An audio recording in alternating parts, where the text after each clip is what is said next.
Depensa ba nimo sa kaso nga cyber libel? Kung tinuod ang imong gipost ngadto sa social media, pananglitan ang imong gipost. Kining akong silingan nga si Tal Pulano, labihan kakawatan, apil ni sa nakapahimos og maayo sa Ghost Flood Control Project. Wa ni batasan, way uwaw. Unya tinuod ang imong gipost.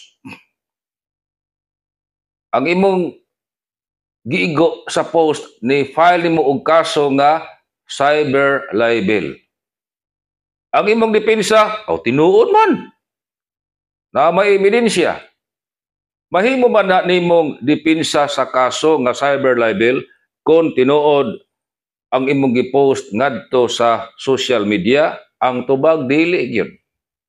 Kaya as long nga kana na publish ngadto sa social media, unya malisyuso ang imuhang tuyo pag-post ni ana ug nauwawan ang imong giigo sa pagpakauwaw, pwede na kang ig-on sa kaso nga cyber libel. Bisan pa og tinuod ang imuhang gipost ngadto sa social media.